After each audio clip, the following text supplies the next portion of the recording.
Buenos días y bienvenidos a la segunda jornada del 59 Congreso de Ingeniería Naval e Industria Marítima. Damos comienzo al segundo bloque de ponencias con el título Nuevas formas de navegación y tráfico marítimo. Modera don Jesús Alonso. Bienvenidos a la segunda jornada del 59 Congreso de Ingeniería Naval e Industria Marítima. Vamos a empezar el bloque 2 con nuevas formas de navegación y tráfico marítimo. Os recuerdo que si tenéis en cada conferencia, cada ponencia, tenéis alguna pregunta, pues la mandéis al teléfono por WhatsApp al 679-608357. 679-608357. Que ahí recogeremos las preguntas y se las trasladaremos a los ponentes. En primer lugar, quiero presentar la primera ponencia, que es Kitefoil, volando sobre el mar. Su autor es Manuel Fraga Seoane, ingeniero naval, colegiado, promoción del 2018 por la Escuela de Ingeniería Naval y Oceánica de Ferrol.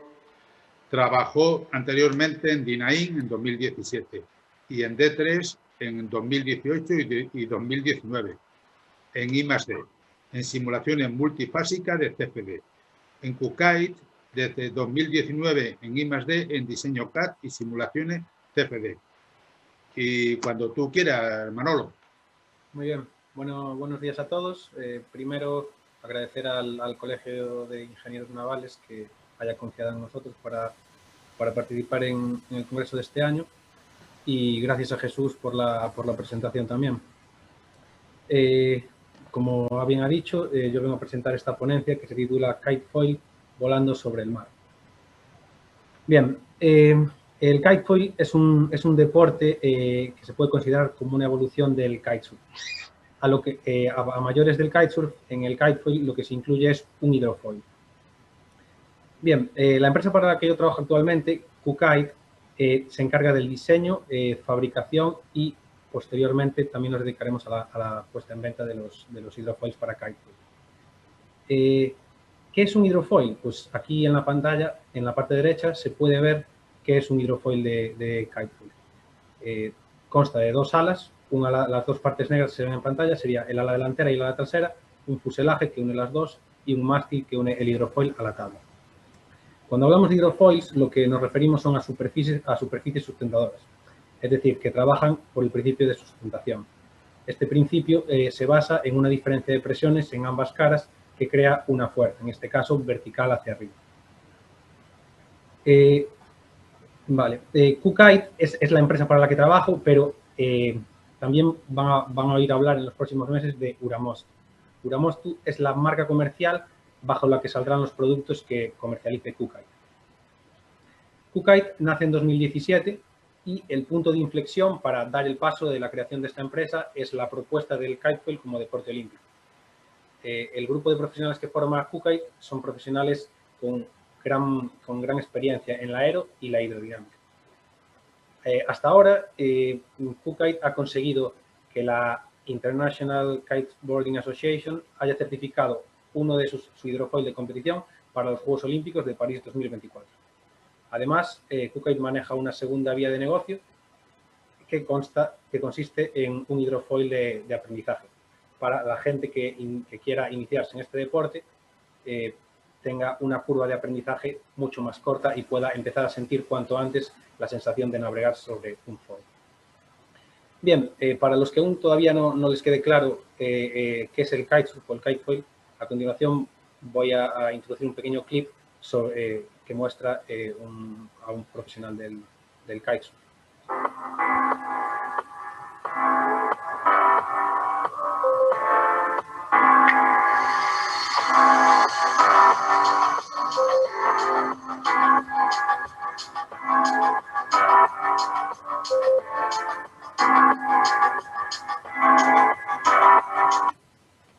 Bien, para poner un poco en contexto todo esto, voy a comentar una serie de datos históricos que conforman la evolución del kitesurf. Primeramente, las primeras referencias a la propulsión por medio de cometas datan del siglo XII en el sureste asiático. ya más volviendo a nuestra época, en el año 77 se registra la primera patente del kitesurf como deporte. En los 80 existe una gran evolución de las cometas, pudiendo despegar con ellas sobre el agua y pudiendo ceñir al viento, lo que es un gran avance y abre un abanico mucho más amplio para este tipo de deporte. Durante los 90 ya hubo un gran crecimiento y se desarrollan y aparecen nuevas modalidades de kitesurf, como el freeride, el freestyle, el kitesurf de olas, el strapless y el kitefoil, que más que una modalidad se puede considerar, como dije anteriormente, una evolución. Vale, ahora vamos a hablar ya directamente del kitefoil, es decir, el kitesurf añadiéndole el foil. El foil o hidrofoil, cuando se habla de foil o hidrofoil, queremos decir lo mismo. Bien, en los años 60 se creó el primer hidrofoil para esquí acuático. En este caso, en vez de por tracción por cometa, tenía una lancha motora. En el año 90 se comercializa Archer, que es una tabla con asiento hidrofoil. Es la imagen que pueden ver en pantalla, es el modelo Archer. Desde los 90 también tenemos conocimiento de que se han probado hidrofoils en otros deportes como windsurf, surf o wakeboard. Pero es el kitefoil ahora mismo la modalidad que más adeptos tiene en estos momentos. Tiene una ventaja principal con respecto al kitesurf. Es que la resistencia al avance es mucho menor y esto puede hacer que se alcancen velocidades mucho mayores. Visto desde otra forma, con condiciones ambientales con las que el kitesurf sería imposible de realizar, se podría llegar a practicar kitefoil debido a lo que acabo de comentar, que es la disminución en resistencia al avance. Bien, Q-Kite trabaja y diseña con una herramienta que es una herramienta diseñada in-house, que es un VPP propio. VPP son las siglas de Velocity Prediction Program, que consiste básicamente en un modelo físico que obtiene una serie de posiciones de equilibrio a través de la resolución de una serie de ecuaciones. En este, digamos, problema intervienen tres elementos diferenciados, que son la cometa, el kiter, que es la persona que lleva la cometa, y la tabla. Cuando hablamos de tabla, siempre incluimos tabla más hidrofoil. Necesitamos analizar las fuerzas que actúan sobre cada uno de estos elementos. Para ello se crean una serie de ejes de coordenadas para cada elemento. Después va a ser necesario trasladar todas las fuerzas al mismo sistema de ejes para poder operar con ellas y encontrar el equilibrio. Por eso es necesario analizar las fuerzas sobre los elementos. El objetivo de este equilibrio va a ser que el sumatorio de fuerzas sea igual a 0 y el sumatorio de momentos también sea igual a 0.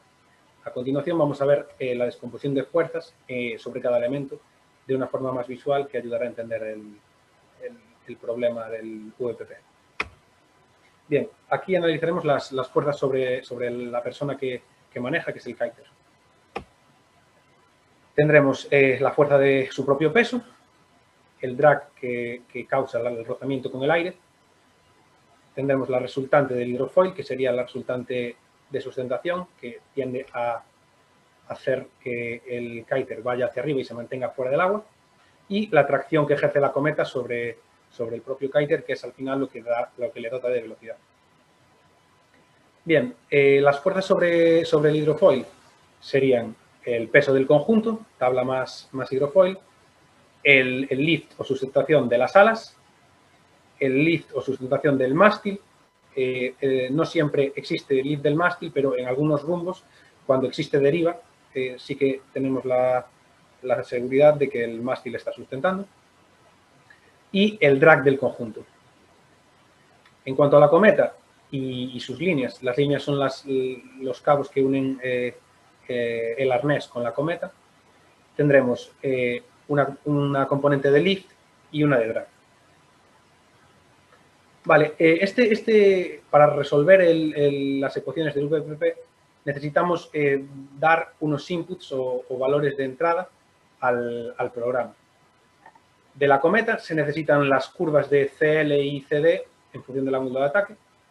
Del kiter necesitaríamos peso, altura y posición de los pies de la persona sobre la tabla. Y de la tabla y del hidrofoil necesitaríamos las dimensiones, el peso y centro de gravedad. Y también sería necesario contar con la intensidad de viento y las densidades de los fluidos que participan, que son el agua y el aire.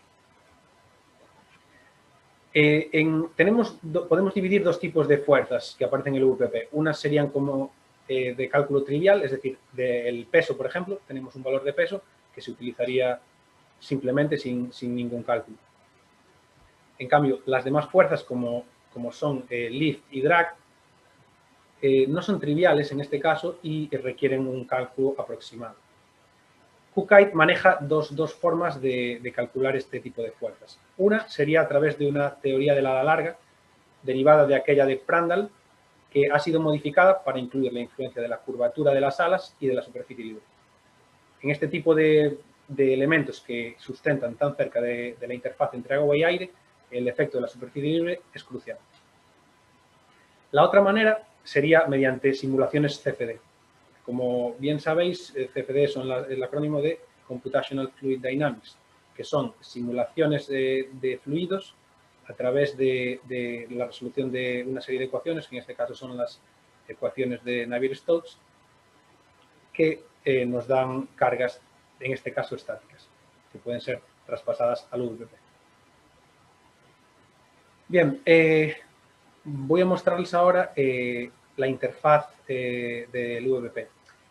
Nuestro VPP más actualizado está en desarrollo y su interfaz aún no es un producto final, no es un producto presentable a un cliente ni en un congreso de estas características. Entonces, para guiarme, hemos decidido utilizar el VPP anterior, que a efectos de cálculo trabaja igual. Simplemente es una versión anterior de la interfaz.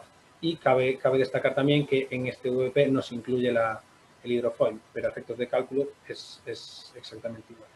Vemos en la parte izquierda de la pantalla que aparecen los datos de la cometa. Como comenté antes, aparecen las curvas de CL y CD en función del ángulo de ataque y otros datos necesarios como la superficie de cometa y la longitud de las líneas. En la zona central aparece la tabla de kitesurf, sus dimensiones y las posiciones de los pies del kiter sobre la propia tabla. A la derecha tenemos los datos del kiter, su peso, centro de gravedad y su altura. En la zona baja encontramos las condiciones ambientales, densidades de agua y aire y velocidad del viento. Justo al lado tenemos tres comandos que nos sirven para correr el VPP, cargar datos o guardar datos. Una vez ejecutamos este programa, lo que obtendríamos sería una serie de resultados. En la zona izquierda de la pantalla tenemos puntos que son puntos de equilibrio, tanto estático como, puntos de equilibrio estable e inestable. Clicando en cada uno de estos puntos, en la zona central nos aparecerá una posición de la cometa dada y en la zona derecha una posición del kiter sobre la tabla. En la zona baja, ahora mismo, podríamos ver las fuerzas que tendría que soportar cada pierna del kiter y la fuerza que ejerce la cometa sobre el mismo, además del viento aparente, dirección del viento aparente, viento real y velocidad que lleva el kiter sobre la tabla. Justo a la derecha tendríamos la posición de la barra que maneja la cometa. Bien, a continuación vamos a presentar los dos hidrofoils que ahora mismo tiene QKite diseñados. El primero sería un hidrofoil de aprendizaje que ven en pantalla. Este hidrofoil consta de 4 partes, como comenté ya en la introducción. Tiene un ala delantera, un ala trasera, un fuselaje, que es la parte que une las dos alas, y un mástil. La mayor sustentación es producida por el ala delantera y el ala trasera sirve para corregir el momento de pitch del hidrofoil. Cabe comentar que en este modelo cada una de las partes es sustituible, es decir, en caso de pérdida, rotura o... Perdón, Manolo, ¿Sí? Manolo, te quedan 5 minutos. Vale, en caso de pérdida o rotura se podría cambiar. En este caso, el objetivo de diseño es la estabilidad para dotar a los nuevos usuarios de estabilidad. Bien, en este caso tenemos el hidrofoil de competición que consta de las mismas partes, pero en este caso el conjunto de glider, ala delantera, elevador y fuselaje es fijo, no se puede sustituir. Tenemos la opción de personalizar las alas antes de fabricación. Tenemos dos alas delanteras, una grande y una pequeña, y dos traseras, una grande y una pequeña también. Se pueden combinar de la forma que aparecen en pantalla. En este caso, el objetivo de diseño es la velocidad para poder competir con garantías. Bien, además de estos dos hidrofoils, Kukai tiene un sistema, ha diseñado un sistema para eliminar los tornillos entre la unión del mástil y el fuselaje. Está orientado sobre todo para el hidrofoil de aprendizaje. Con esto, lo que intentamos es aumentar la rapidez de montaje y reducir el material en caso de no tener que llevar destornillador y ponerse en la arena a atornillar y desatornillar partes del hidrofoil. Lo que aparece en pantalla es simplemente la parte gris sería el mástil y la parte verde sería una pieza que insertaríamos dentro del mástil. Esta sería una visión en planta del fuselaje, que consta de una pestaña, la parte roja, una placa de tensión, que sería la placa fucsia, y una placa de cierre, que sería la placa azul. Simplemente cuando incrustamos el mástil dentro del fuselaje, la pestaña se desliza en la dirección de la flecha y dejaría que pasase el mástil. Una vez el mástil llega al fondo, la pestaña recupera su posición inicial y trinca de forma que no se movería. Simplemente para desmontar tendríamos que vencer la resistencia de la placa de tensión con el dedo y elevar el mástil. Bien, como conclusiones y para comentar los retos futuros que Kukai tiene pensados llevar a cabo, pues simplemente que casi 3 años después de investigación y desarrollo, podemos asegurar que tenemos dos hidrofoils que funcionan bien.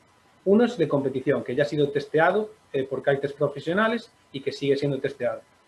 El otro es un hidrofoil de aprendizaje que, de momento, para la gente que lo ha probado, nos ha dado un feedback que ha sido determinante para seguir adelante. Además, en los próximos años, próximamente, Kukai va a seguir revisando sus diseños y sacando nuevas versiones de estos hidrofoils, y tiene pensado también participar en el diseño de las tablas e incluso llegar a poder diseñar cometas. Para finalizar, ya me gustaría enseñarles este clip de vídeo de uno de nuestros colaboradores, que es Carlos Villoch, probando nuestro foil de aprendizaje en la playa de Laredo, en Cantabria.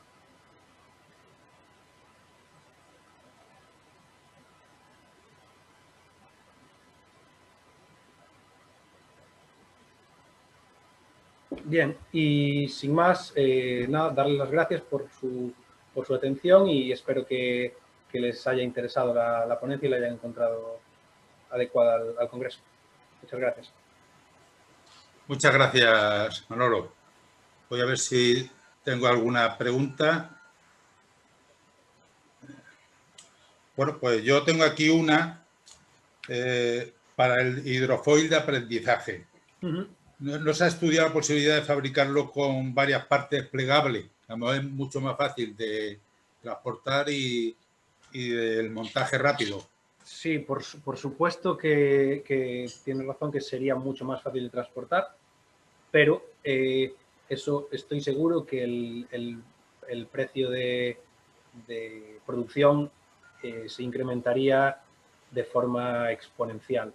El hecho de hacer alguna parte plegable en carbono es realmente complicado y eso, además del precio de fabricación, el tiempo de fabricación se incrementaría de forma notable. Otra cosa, Manolo, esto parece ser que esto está fabricado en fibra de carbono con resina epoxi, ¿no? Sí. En la otra conferencia he leído, me imagino que aquí será el sistema igual, que hacéis una curación simplemente al vacío, a temperatura intemperie. Cuando yo creo recordar, porque a ver, yo fabriqué, como te he comentado antes, construimos en San Fernando una lancha de alta velocidad en fibra de carbono y resina epoxi. La metimos y fabricamos un horno con paneles y creo recordar que eran 70 grados, Sí, creo recordar. normalmente entre 70 y 80 sería un buen valor para curarlo. Es verdad que también depende mucho de la resina que utilices y del tipo de carbono. Hay veces que utilizan preimpregnados en carbono, que ya lleva parte de la resina la lámina, y otras veces que se utilizan fibras y es necesario impregnar esas fibras en resina. Entonces, depende mucho del sistema que se utilice. Todos son válidos, pero en este caso nosotros así nos evitamos tener que tener un horno y que curar las piezas en el propio horno. No, es que yo siempre he visto, porque incluso en aeroespacial, vamos, en aviones, pues en la fabricación del MD-11 en Carabanchel, todo lo metían, le metían el vacío y lo metían en un autoclave y lo subían de temperatura. Por eso me ha extrañado un poco, simplemente. Digo, ha evolucionado porque yo llevo ya un tiempo jubilado. Sí, lo que le decía, las resinas han evolucionado bastante y depende del tipo de resina, pues es necesario el curado o no. Muy bien, pues espérate a ver si tengo alguna pregunta. Pues parece ser que no hay ninguna pregunta. Vale. Entonces, vamos a ver. En la segunda conferencia, que lo va a exponer Manuel Fraga, pero el autor es Eloy Rodríguez Rondón, creo, ingeniero aeronáutico, que ha trabajado en Altran casi 8 años y en Niobetech desde 2015. ¿Es correcto, no, Manolo? Sí, es correcto. Muy bien, pues nada. Cuando quieras puedes comenzar. Vale. Ah, perdón. Recuerdo lo del número de teléfono para hacer las preguntas, que es el 679 60 83 57. Comienza, Manolo.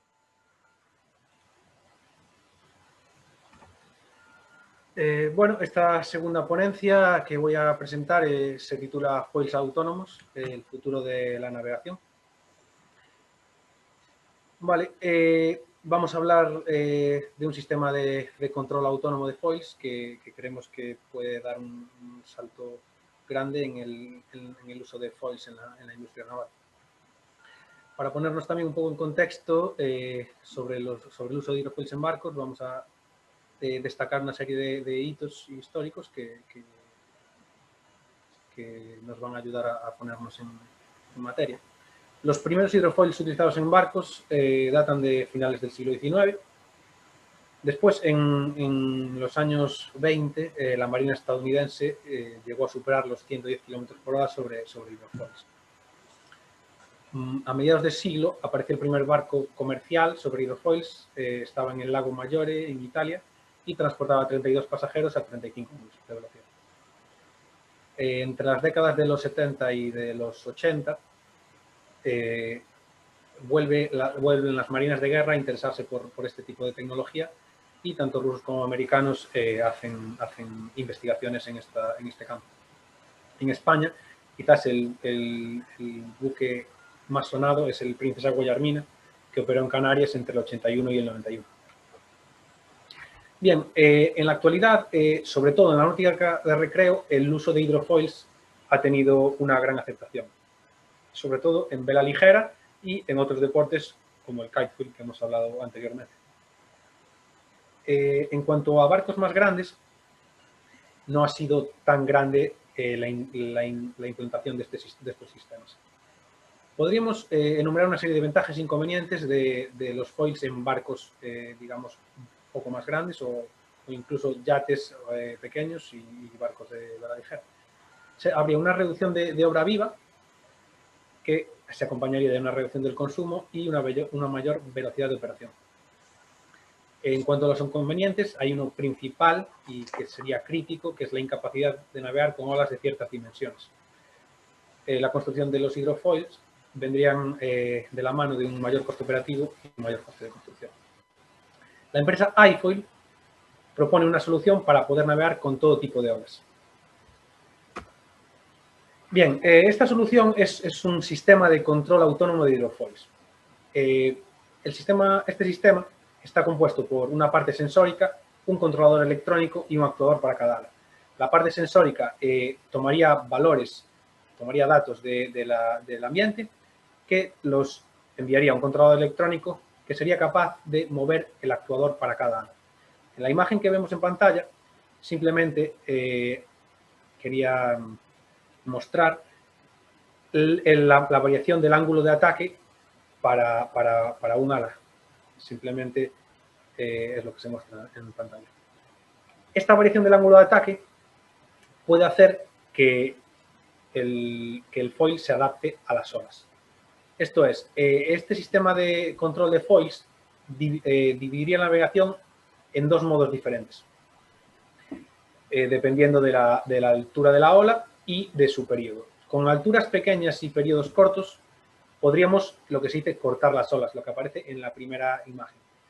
Con olas de mayor amplitud y de mayor altura y con un periodo mucho más grande, el modo de navegación sería contornear las olas. Esta tecnología fue patentada en el año 2018 y cayó dentro del grupo de patentes con nombre Hidrofoils controlados por la variación del ángulo de ataque. Se realizó una validación en la ETSIM de Madrid, en la que se probó el funcionamiento de la sensórica y la adaptabilidad a varios tipos de olas. iFoil ha estado desarrollando un primer proyecto en el que va a implementar esta tecnología. El primer proyecto se llama Naya y es una embarcación de vela ligera. En pantalla se puede ver ahora mismo el casco de dicha embarcación. Esta embarcación tiene también unos apéndices de popa y de proa. En los apéndices de popa se puede ver un timón con dos alas laterales y en los apéndices de proa dos quillas con un ala central y un ala lateral a cada lado. También sería necesario destacar la presencia de los sistemas embarcados. Con los sistemas embarcados, digamos la sensórica, los actuadores y el controlador, dotamos al conjunto de un peso adicional, que no sería un peso estructural y que nos va a variar el centro de gravedad del conjunto. Este centro de gravedad es un dato clave para la navegación a vela. La vela de este barco, en este estadio inicial, se va a externalizar. Aquí pueden ver una vista en planta de lo que es Naya ahora mismo. Es un barco de vela ligera para una sola persona que no llega a 4 metros de eslora. La manga del casco no llega a 1 metro tampoco. Las partes rojas que no estaban incluidas anteriormente son plataformas para que el patrón se pueda mover libremente y poder contrascorar el barco lo suficiente. Bien, la construcción de este primer prototipo se ha realizado por partes. Primero, vamos a hablar del casco. Este casco se ha realizado en moldes de resina epoxi dotados de una estructura de acero para aportar rigidez al propio molde. El material ha sido preimpregnado de fibra de carbono. En cuanto a los apéndices, se han realizado en moldes de necurón y el material ha sido también preimpregnado de fibra de carbono. Los sistemas embarcados se han calibrado y se han puesto a punto entre nuestro taller en San Sebastián y Astilleros de Bermeo, que es, digamos, el principal colaborador en este proyecto. Desde aquí me gustaría también dar las gracias a Kepa y a todo su equipo por su implicación en este proyecto. En cuanto a la vela, para este primer prototipo se han utilizado una vela y un palo de otro barco. Aquí voy a enseñarles el vídeo del despegue del barco.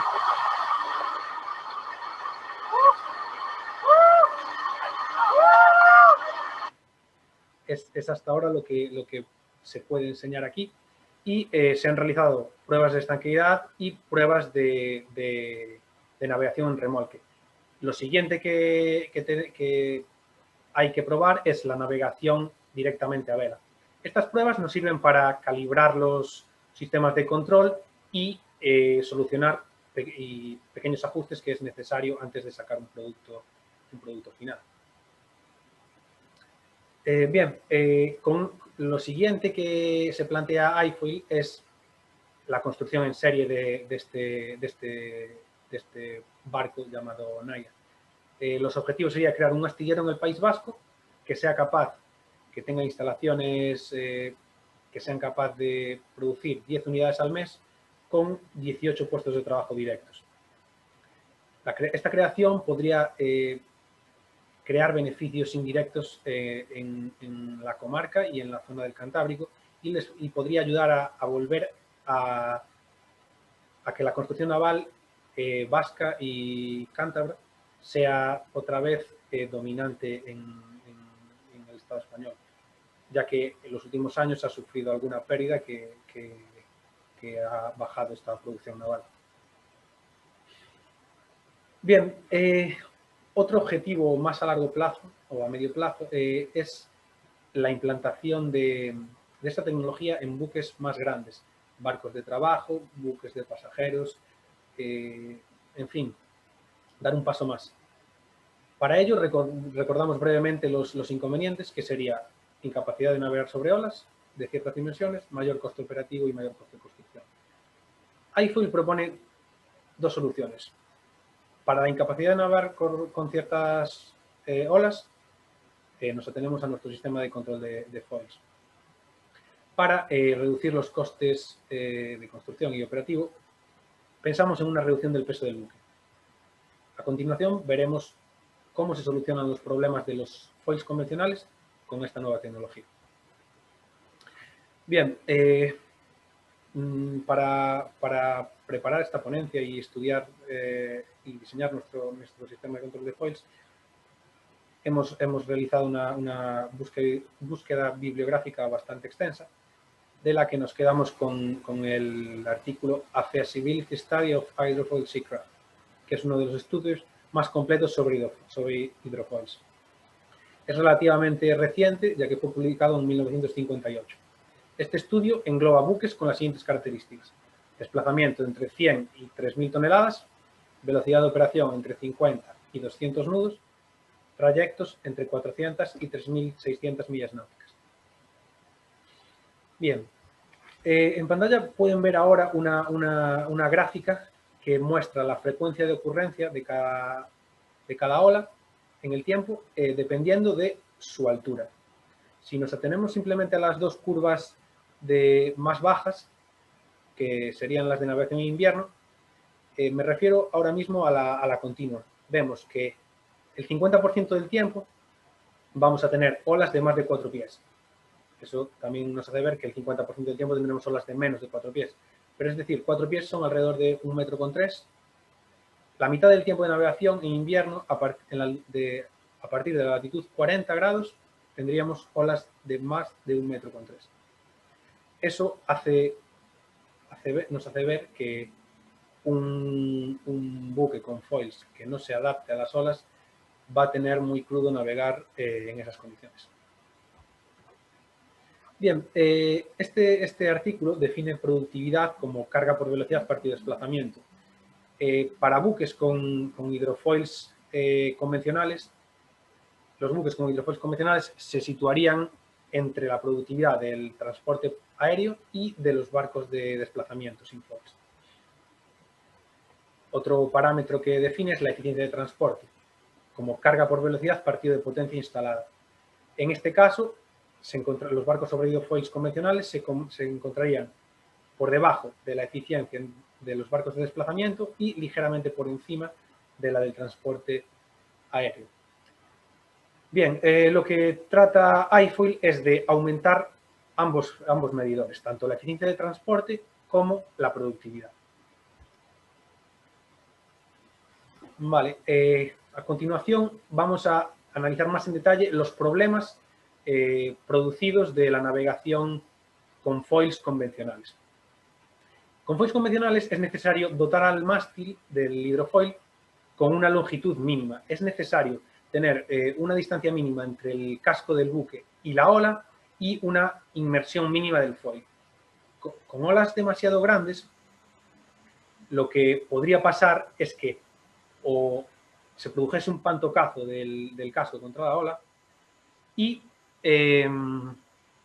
otra opción podría ser que el foil saliese completamente del agua, o a no salir completamente del agua, pero que se encontrase lo suficientemente cerca de la superficie libre. Manolo, te quedan 5 minutos. Perfecto. Y que dejase de sustentar. Esto podría acarrear un accidente que no sería deseable. Bien, otro tema sería el de las aceleraciones verticales. Sabemos que en el mar la aceleración vertical cero es imposible o muy difícil de conseguir, sobre todo con olas. Suponiendo, en la gráfica de la izquierda, suponiendo un mar de proa y una relación de 18 entre la longitud de onda y su altura, vemos que la aceleración de 0,5 Gs, suponiendo una curva de 50 nudos, que es la superior que aparece ahí, tendríamos con olas de 2 metros, tendríamos una respuesta en HIF, en el eje Z, es decir, una bajada o subida de medio metro. A eso nos da una referencia de que con olas de 2 metros podríamos tener bajadas o subidas de medio metro, es decir, un cuarto de la altura de la ola, que no es un valor adecuado. En la gráfica de la derecha, simplemente comentar que este estudio recomienda valores no mayores a 0,15 Gs para una navegación confortable. Es decir, esos 0,5 de los que hablábamos anteriormente tendría lugar una navegación bastante incómoda, por lo que con nuestro sistema de control de foils se reducirían estas aceleraciones. Bien, por último, vamos a comentar cómo podríamos reducir o, de alguna forma, el peso del buque. El peso de la carga no es una partida que podamos reducir, pero el peso en rosca es un porcentaje del peso total que no es productivo, es decir, el peso en rosca no aumenta la productividad, sino que la disminuye. Es un peso que es simplemente necesario estructuralmente. Bien, como soluciones, pues para los dos primeros problemas, que serían la longitud del mástil y las aceleraciones verticales, la solución sería el sistema de control autónomo que propone iFoil. Para la reducción del peso del buque, simplemente mostraros un estudio de la empresa Fibership que aboga por construir en fibra en vez de en acero. Dependiendo del tipo de barco, ahí vemos tres comparativas, containers, RoPax y buques de investigación pesquera. Se puede reducir hasta un 30% en containers el peso total del buque, un 24% el peso total del buque en RoPax y un 42% en buques de investigación pesquera, construyendo la estructura del barco en fibra. Bien, y simplemente como conclusiones, las hojas de ruta de iFoil a corto plazo es la consolidación de este sistema autónomo de foils y la fabricación en serie de su primer proyecto NAIA, fabricación en serie y comercialización del mismo. Los objetivos a medio plazo ya sería la aplicación de esta tecnología a buques más grandes, buques de motor, lanchas rápidas y buques de pasajeros, incluso buques de carga granel o otro tipo de carga más grandes. iFoil, en este sentido, quiere realizar proyectos personalizados para cada tipo de buque porque conocemos de primera mano que en la industria naval cada barco es muy diferente a los demás por su tipo de transporte o por su tipo de carga.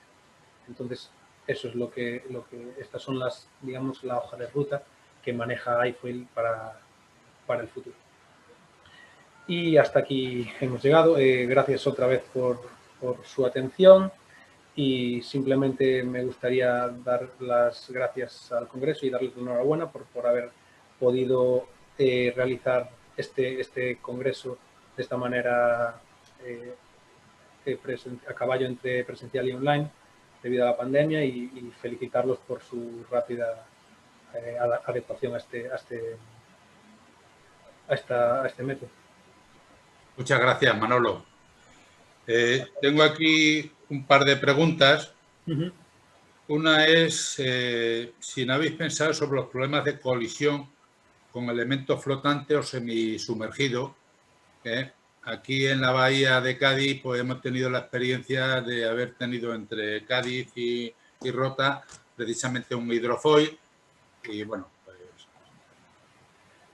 sí, de hecho el primer ejemplo que ponía de un buque en España sobre hidrofoils, el Princesa Guillermina, dejó de estar en operación debido a la colisión de uno de sus foils con un elemento flotante.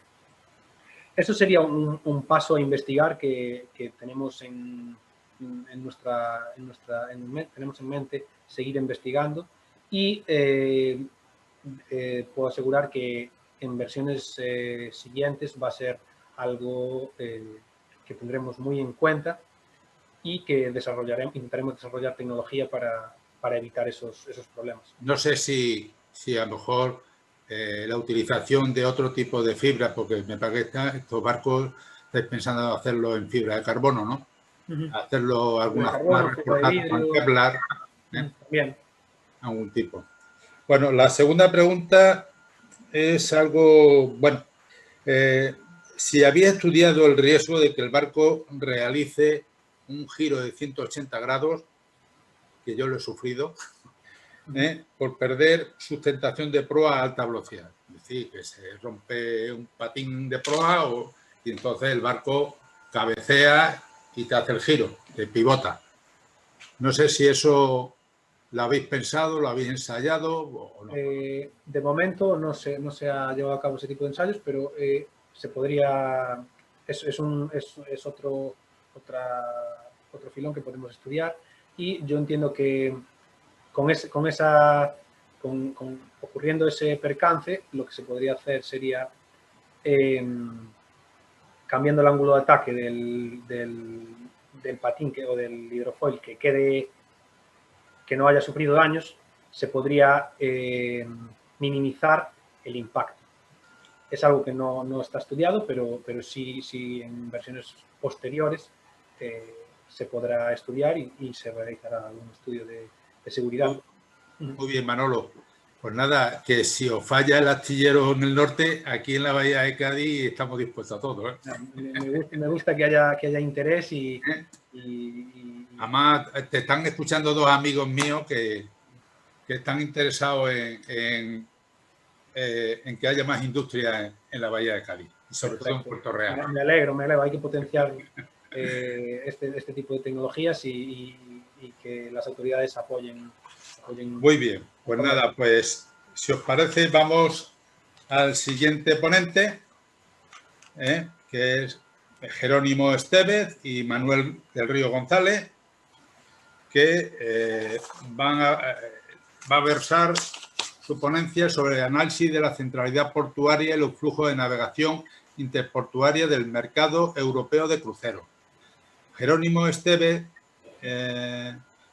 es doctor ingeniero naval por la Universidad Politécnica de Cartagena, es colegiado, actualmente desarrolla su labor profesional como personal docente e investigador en el área de construcción navales de la Escuela Técnica Superior de Cartagena. Entre sus publicaciones científicas es autor de publicaciones en editoriales nacionales e internacionales sobre la industria de cruceros.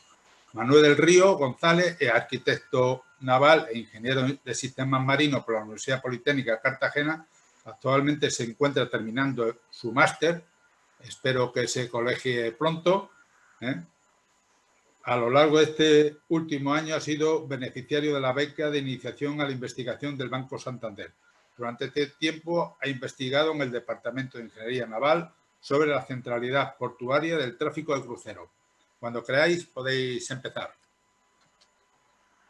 Buenos días, soy Jerónimo Estevez y a continuación voy a presentar de forma conjunta con Manuel el trabajo Análisis de la centralidad portuaria y los flujos de navegación interportuaria del mercado europeo de cruceros. En este trabajo también ha intervenido José Enrique Gutiérrez. Tanto José Enrique como yo somos personal docente investigador de la Escuela de Ingenieros Navales de Cartagena. Actualmente, Manuel es estudiante del aula CIMNE del Atsino. Sin más dilación, le cedo la palabra a Manuel para que comience con la exposición del trabajo. De acuerdo, muchas gracias Jerónimo, muchas gracias Jesús por la presentación.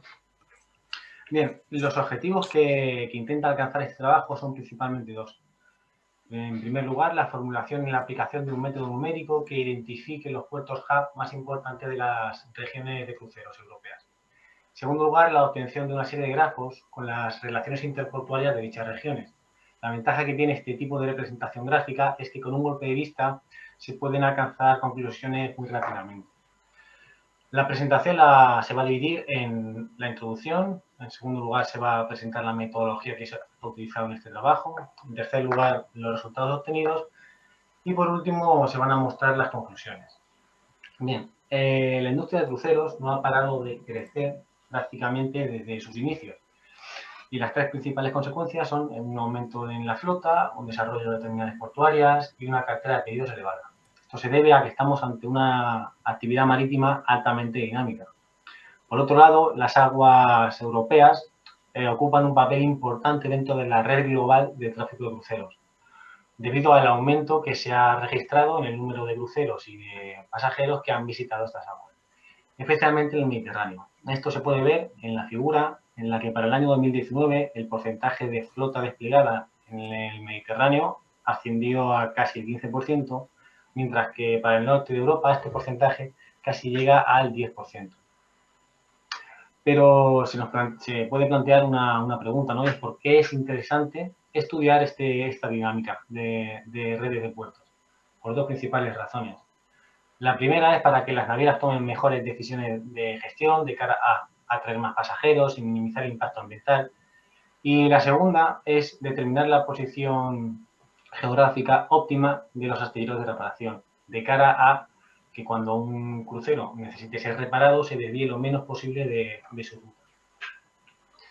Bien, la metodología que se ha utilizado ha sido el análisis de redes sociales. Una red está formada por nodos y conexiones entre estos. Sin embargo, en una red de puertos, los nodos o los mismos puertos pueden actuar afectando a la red, por lo que ya no estamos ante una red a seca, sino ante una red social. El análisis de redes sociales o Social Network Analysis, SNA, desarrolla ciertos algoritmos que se usan para precisamente estudiar este tipo de estructuras. En previos estudios se ha utilizado para analizar patrones de comunicación, difusión de enfermedades y en este caso se va a aplicar a los flujos de navegación de los cruceros. Por otro lado, las métricas que usa el análisis de redes sociales se pueden dividir en dos grupos, las del nivel de red y nivel de nodo. Las primeras evalúan la red desde un punto de vista más global y las segundas, las de nivel de nodo, desde un punto de vista más local. Las dos principales métricas del nivel de red son la densidad y el grado de centralidad. La densidad se puede calcular matemáticamente como el número de relaciones existentes partido del número de relaciones potenciales, mientras que el grado de centralidad estima si la actividad de la red gira en torno a un nodo o un grupo reducido de nodos. Por ejemplo, si la red tiene forma de estrella, donde los nodos periféricos conectan con un grupo reducido de nodos más centrales, el grado de centralidad tendrá a ser mayor que si, por ejemplo, la mayor parte de los nodos se conecta con la mayor parte de los nodos. Por otro lado, las tres métricas más importantes de nivel de nodo son el grado de centralidad, de intermediación y de cercanía. El grado de centralidad conceptualmente es similar al de nivel de red, pero evaluado en cada puerto. El grado de intermediación estima cómo de intermedio se encuentra un nodo o un puerto dentro de la red. Por ejemplo, si se tiene un grupo A de nodos y un grupo B de nodos unidos por un puerto intermedio, ese puerto tendrá un grado de intermediación elevado. Y por último, el grado de cercanía. Un puerto que se encuentre central, una posición más central en la red, tendrá un grado de cercanía mayor. ¿Por qué? Porque necesitará de dar menos saltos o pasar por menos puertos para alcanzar cualquier otro nodo que si, por ejemplo, estudiamos un nodo más periférico, que necesitará pasar por más puertos para poder llegar a cualquier otro nodo. Sin embargo, el análisis de redes sociales estima como igual todas las relaciones y modelar la red de tráfico de esta forma sería incompleto. ¿Por qué? Porque no todas las relaciones son iguales. Por ejemplo, si el puerto de Mahón conecta con Mónaco y con Barcelona, la conexión con este segundo puerto será más importante porque el puerto de Barcelona es más relevante dentro de la red de cruceros. Pues bien, para eso se utilizan las métricas de hub y autoridad. Tomando como referencia un nodo o un puerto, la métrica de hub depende de la importancia de los puertos a los que se emite el tráfico. En la figura 1 se puede observar, el nodo A emite flujo de cruceros a puertos. Bien, si estos segundos puertos son relevantes dentro de la red, la métrica hub del nodo A aumentará. Por otro lado, la métrica de autoridad depende de la importancia o relevancia que tengan los puertos de los que se recibe el flujo. En la figura 2 se puede ver al nodo B recibiendo flujo de cruceros de otros puertos. Bien, si estos últimos puertos son relevantes, pues la métrica de autoridad del puerto B aumentará. Dado que estamos en una red de tráfico, los puertos reciben y emiten flujo, por lo que la red que se va a tener va a ser más parecida a la figura 3, donde C, D y E reciben y emiten tráfico. La centralidad combinada de hub y autoridad tiene en cuenta el volumen y lo anterior, es decir, un puerto es importante no porque conecte con otros puertos relevantes, sino porque además maneja un volumen elevado de cruceros. Y bueno, por último, la formulación del algoritmo se ha calculado de la forma que se puede ver en la parte inferior de la diapositiva. Por último, y de cara un poco a resumir las fases del trabajo, en primer lugar se recolectaron los datos y se obtuvieron las distintas escalas de varios puertos europeos. A esas escalas se les aplicó el análisis de redes sociales y se obtuvo el grado de centralidad, de intermediación y la centralidad de los puertos europeos no ponderados. Por otro lado, y paralelamente a estas escalas y junto con la centralidad de hub y autoridad, se obtuvo la centralidad combinada de hub y autoridad, o HACC, que por sus siglas en inglés, Hub and Authority Combined Centrality. Cuando se obtuvieron siendo resultados, se analizaron y se discutieron. Me gustaría destacar que la fase más laboriosa y que más tiempo llevó fue el tratamiento y recolección y limpieza de datos. ¿Por qué? Porque el histórico de escalas que se utilizó abarcó un periodo de 5 años, de 2015 a 2019, un total de 22 puertos provenientes de las 4 regiones de crucero más importantes de Europa. El norte de Europa, para la redundancia, el Mediterráneo oriental y occidental y el Atlántico. En total, se tuvieron más de 40.000 escalas y cada una de ellas se tenía el nombre del crucero, la naviera, la fecha de llegada y de salida y el puerto de origen y destino. Los datos con los que se trabajó fue con estos últimos, con el puerto anterior y el puerto posterior. Ahora se van a presentar los resultados y cedo la palabra a Jerónimo. Muchas gracias, Manuel.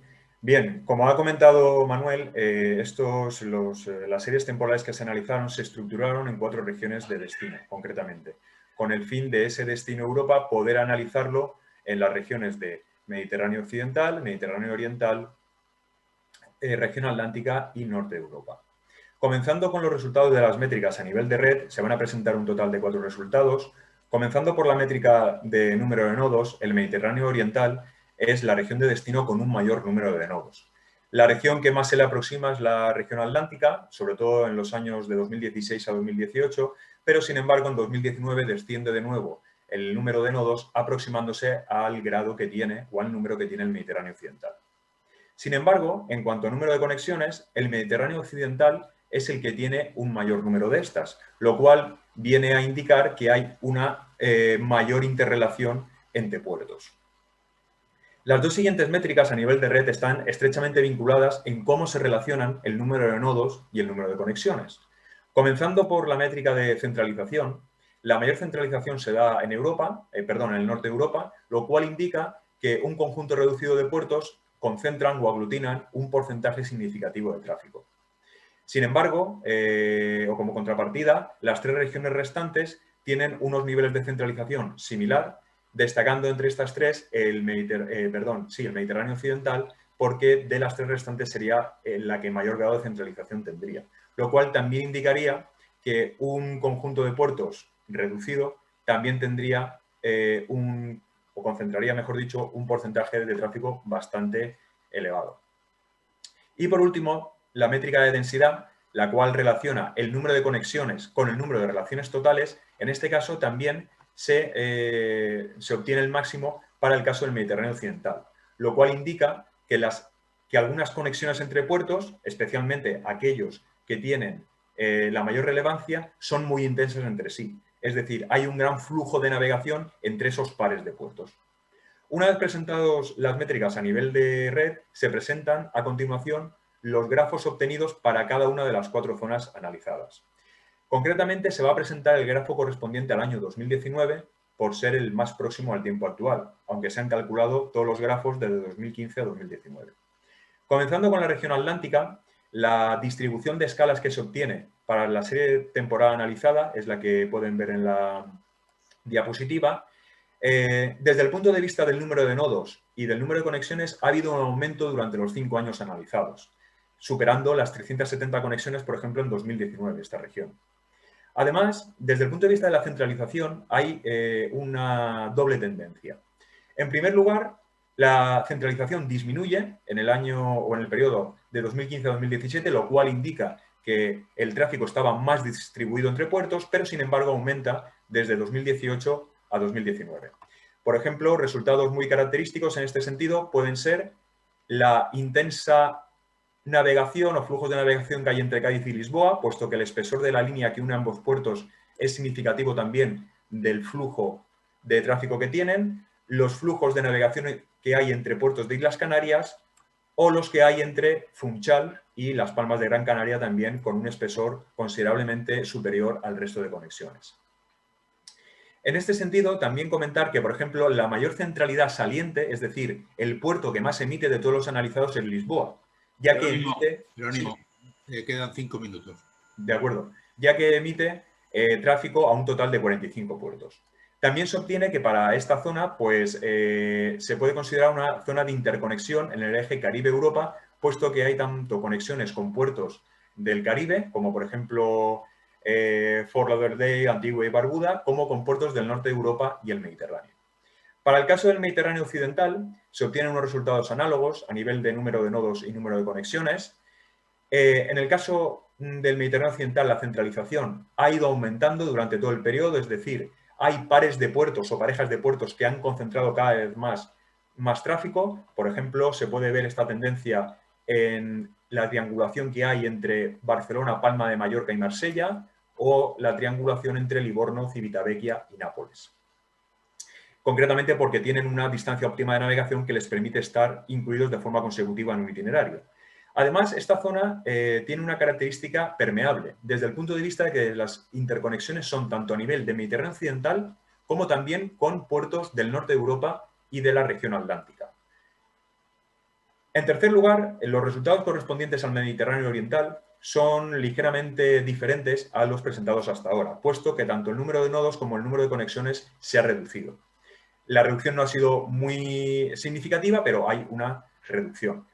En este caso, se obtiene una función diametralmente opuesta a la que se obtiene para la parte oeste del Mediterráneo, puesto que podríamos decir que el Mediterráneo oriental es una zona estanca a nivel de interconexiones, ya que la inmensa mayoría de las interconexiones se dan con puertos propios del Mediterráneo oriental, destacando, por ejemplo, la triangulación que se da entre los puertos de Santorini, Mykonos y El Pireo, con una gran intensidad de flujos de navegación entre estos 3 puertos. Además, Mykonos y Santorini son los puertos con mayor índice hub, lo cual indica la importancia que entre ellos hay a la hora de configurar su tráfico. En cuarto lugar, los resultados para el norte de Europa dan 2 tipologías de resultados. Por un lado, resultados a nivel cuantitativo, por ejemplo, en los puertos más relevantes o destacables de esta zona serían tanto Southampton como Hamburgo, por su carácter de puerto base en esta zona, especialmente Southampton. También se identifican que hay 2 flujos claros de navegación. Aquellos que unen o que se dirigen hacia el mar Báltico, por ejemplo, lo podemos ver con la interconexión que existe entre Ámsterdam y Copenhague o entre Gotemburgo y Copenhague, pero también un flujo de navegación hacia puertos noruegos, como por ejemplo pues, la interconexión que se registra entre Stavanger y Ámsterdam o entre Stavanger y Gotemburgo. También hay flujos de navegación, sobre todo con puertos muy cercanos entre sí, como puede ser el caso de Ámsterdam con Zeebrugge o Gotemburgo con Oslo. En cuanto a la segunda tipología de resultados que da este trabajo, y concretamente para el caso de Norte Europa, únicamente fue posible analizar las series temporales de 2 puertos. Este trabajo tuvo origen prácticamente con la declaración de pandemia actual y fue muy complicado conseguir las series temporales de algunos puertos, lo cual, como futura línea de investigación, obtenemos que hemos podido identificar los principales puertos de esta zona, a los cuales estamos contactando para que nos proporcionen sus series temporales y, por tanto, alcanzar una mayor precisión. Ya para finalizar, las principales conclusiones que se obtienen en este trabajo, pues en primer lugar, hay un alto número de nodos y conexiones en cada una de las 4 zonas analizadas. La mayor centralización se ha obtenido para el caso de Norte de Europa. La centralización existente en la región atlántica y Mediterráneo occidental y oriental es muy similar, destacando entre estas 3 la del Mediterráneo occidental. Además, por los resultados obtenidos, hay 3 grandes hubs que destacan sobre el resto y que además atienden o dan servicio a 3 regiones diferentes. Sería Barcelona para el caso del Mediterráneo occidental, Southampton para el norte de Europa y Lisboa para el caso de la región atlántica. También se han podido identificar 4 funciones diferentes asociadas cada una con una región. La región atlántica es una región de interconexión al eje Caribe-Europa con interconexiones de larga distancia si se comparan con el resto de regiones, puesto que tenemos interconexiones con puertos del Caribe, incluso de Estados Unidos, y también hacia Norte de Europa. Sin embargo, respecto al Mediterráneo occidental, pues podemos decir que es una región permeable, porque no solo limita a interconexiones con el Mediterráneo occidental, sino también conexiones con la región atlántica y el norte de Europa, lo cual va en contraposición al resultado para Mediterráneo oriental, ya que es una región estanca en cuanto a las conexiones que tiene entre puertos de crucero. Finalmente, para el caso de Norte de Europa, pues se establecen o se identifican 2 flujos claros de navegación, aquellos que van orientados hacia el Báltico y los que van con rumbo a Noruega, concretamente para itinerarios por los fiordos noruegos. También comentar que como futura línea de investigación y como resultado de este trabajo, pues la falta de datos provenientes de los puertos que mayor concentración de tráfico tienen, especialmente pues para el caso de Norte de Europa, ha hecho que no se consigan todos los resultados precisos que hubiésemos querido, lo cual pues lo tomamos como nota para desarrollar en un futuro, a pesar de que algunos puertos fueron contactados, como por ejemplo el de Southampton o Hamburgo, pero debido a la situación de pandemia y al cierre de los puertos que se dio, especialmente en los meses de marzo y abril, fue muy complejo el poder conseguir las series temporales de estos puertos. Le cedo la palabra de nuevo a Manuel para que concluya brevemente la presentación. Sí, muchas gracias, Jerónimo. Ya, por concluir, destacar que este trabajo puede servir de base o el escalón sobre el que se apoye otro tipo de trabajo, como puedan ser los del impacto ambiental, siempre de cara a reducir este último, pues, para hacer de la actividad de cruceros una actividad más limpia. Nada más que decir, muchísimas gracias por su atención, gracias también a la organización y quedamos a su disposición para cualquier pregunta. Muchas gracias. Muchas gracias. Reitero las palabras de Manuel, gracias a la organización del Congreso por haberse podido adaptar tan rápidamente a este formato online y poder haber celebrado el Congreso. Muchas gracias, Jerónimo y Manolo. Voy a ver si tengo alguna pregunta. Lo único que tengo aquí es, porque la verdad es que ha sido muy interesante y útil. Este estudio pienso que para los puertos, las autoridades portuarias, y sé que nos están escuchando de la autoridad portuaria de aquí de la Bahía de Cádiz, y quería saber si todo este tipo de estudio va a estar a disposición de los puertos españoles. Sí, no hay problema en darle publicidad y si alguna autoridad portuaria está interesado podemos facilitarle el trabajo que se ha presentado en el Congreso, el documento con el trabajo desarrollado, me refiero. Pues nada, pues muchísimas gracias, reitero, muchísimas gracias a los dos y vamos a la siguiente exposición, al siguiente ponente. Es sobre el sistema de robótica colaborativa para el manejo de contenedores de transporte de mercancía. Sus autores son Sergio Olmos Guío y Jesús Panadero Pastrana. Sergio, que va a ser el ponente, Es ingeniero naval y actualmente está cursando el doctorado y está colegiado.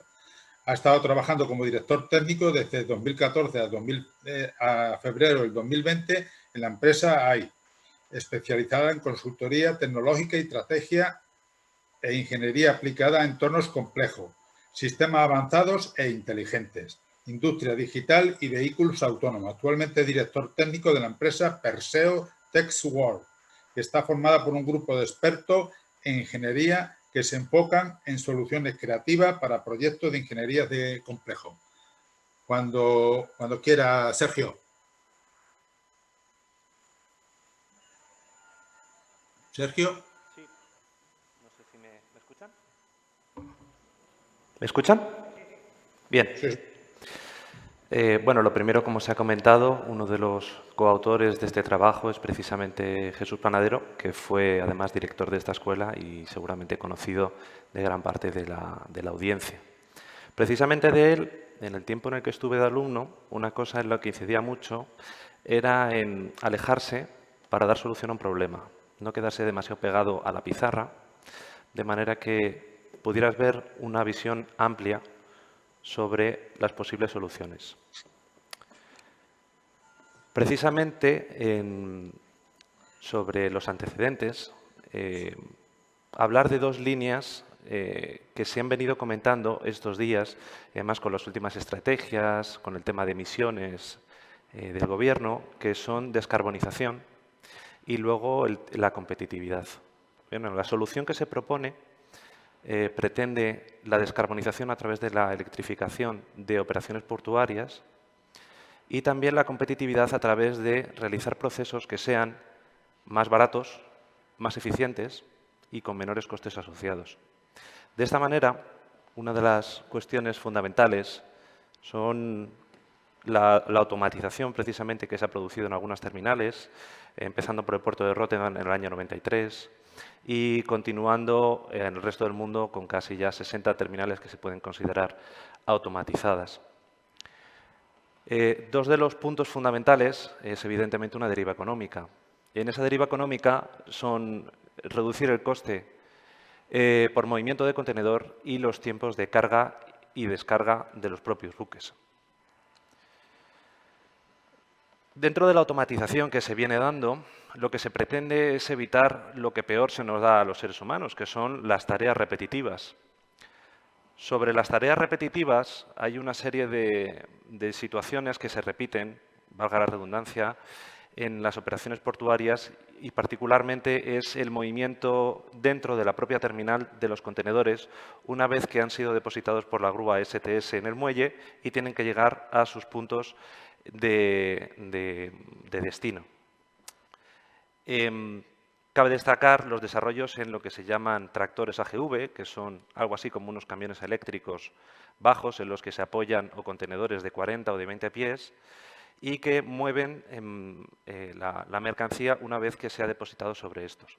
Hay algunas iteraciones para que sean capaces de realizar algunas funciones adicionales, pero el estado del arte es este. Además, la problemática asociada con el movimiento de contenedores y de grandes cargas no solamente se debe resolver en espacios abiertos, sino también en espacios cerrados, como pueden ser naves industriales o fábricas que tengan, por ejemplo, alturas más limitadas o que necesiten de unas inversiones muy importantes para dotarse de sistemas que sean capaces de mover los contenedores de manera adecuada. Sobre las soluciones que hay en el mercado, destacar fundamentalmente que todas deben ser interoperables entre ellas, son compatibles y que además cuando una aparece nueva en el mercado, luego se mira cómo se interrelaciona con el resto de elementos dentro de una terminal de contenedores. El crecimiento precisamente de la logística y de la robótica logística en particular ha sido constante y podemos estar hablando de unos volúmenes muy importantes de negocio, subiendo rápidamente por encima de un 30% de crecimiento anualizado hasta el 2025. Por lo tanto, el nicho de mercado indica que hay necesidad y que hay atención. El reto tecnológico se basa en un concepto que no se ha conseguido resolver, que es la operación desacoplada de las grúas de puerto, como puedan ser las QCs o STS, con luego las terminales RTG de almacenamiento de contenedores. Este reto es de particular importancia y vamos a presentar una propuesta en la que creemos que resolvemos esta cuestión de capital interés. Los objetivos de esta propuesta, denominada SNAILS, es dos objetivos que ya se habían marcado antes, por supuesto, que son la reducción de los tiempos de carga y descarga del buque y la reducción de los costes asociados al movimiento de los contenedores dentro de la propia terminal. Además, tiene una serie de particularidades que permiten una gran facilidad de operación, desde luego la operación desacoplada y luego, además, una eficiencia intrínseca a la filosofía del propio vehículo. La solución propuesta es común tanto para espacios abiertos como para espacios cerrados, como puedan ser naves industriales, y permite una movilidad sin precedentes, permite unos ahorros energéticos también sin precedentes, con una mayor simplicidad y además una mucho menor huella de la propia maquinaria. Esta solución lo que hace es aprovechar una situación que ya se da, es decir, nosotros tenemos una estructura que es preexistente, como es el propio contenedor. Ese contenedor es una estructura muy resistente y además tiene puntos que están hechos precisamente para cargarlo en tanto la parte superior como en los vértices inferiores. Precisamente en estos vértices inferiores es donde vamos a intentar que este esquema de robótica colaborativa se encargue de acoplarse al contenedor. Este sistema se basa en 4 robots que son gemelos, son independientes y que hacen las tareas coordinadas de desplazamiento y además un grado de libertad extra que no tenían otras soluciones AGV, como es el izado.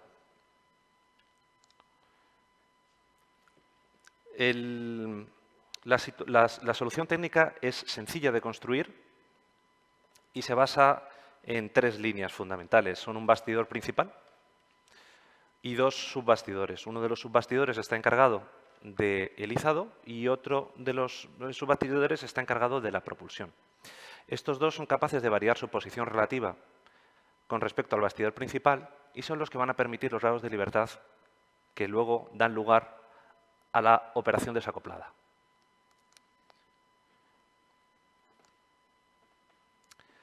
Retirando capotas y algunos otros elementos de intemperie, podemos ver cuál es la distribución de uno de estos 4 robots gemelos que se utilizan para el movimiento de los contenedores, donde destacan tanto el sistema de baterías como el equipo hidráulico o neumático para alimentar los pistones que dan lugar a los movimientos relativos entre el bastidor principal y el bastidor de elevación.